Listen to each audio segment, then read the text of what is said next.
വുളൂ എടുത്ത് കഴിഞ്ഞതിന് ശേഷം നബി സല്ലല്ലാഹു അലൈഹി വസല്ലമ തങ്ങൾ ചൊല്ലാൻ നിർദ്ദേശിച്ച ആ ദിക്ർ, ആ പ്രാർത്ഥന, അത് നിസ്സാരമായി നാം കാണരുത്. വളരെ ബഹുമാനമുള്ള മഹത്വമുള്ള ഒരു പ്രാർത്ഥനയാണിത്.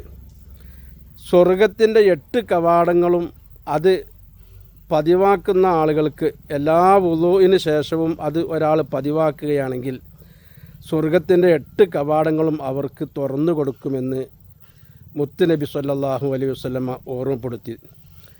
വളരെ നിഷ്പ്രയാസം നമുക്ക് സാധിപ്പിച്ചെടുക്കാൻ കഴിയുന്ന ഒന്നാണിത്.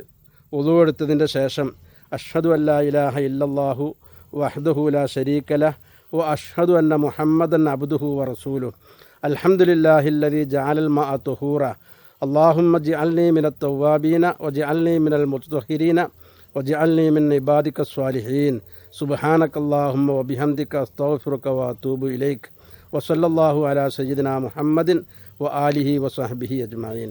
ഇതാണ് ആ ദിക്ർ, ആ പ്രാർത്ഥന. ഈ പ്രാർത്ഥന എല്ലാ വുളൂഇൻ്റെ ശേഷവും നാം പതിവാക്കുകയാണെങ്കിൽ നമുക്ക് സ്വർഗത്തിൻ്റെ 8 കവാടങ്ങളും തുറന്നു തരുമെന്ന് മഹാനായ റസൂലുള്ളാഹി ഓർമ്മപ്പെടുത്തി. ചൊല്ലാൻ അള്ളാഹു നമുക്ക് തൗഫീക്ക് ചെയ്യട്ടെ. അസ്സലാമു അലൈക്കും വറഹ്മത്തുള്ളാഹി വബറകാതുഹു.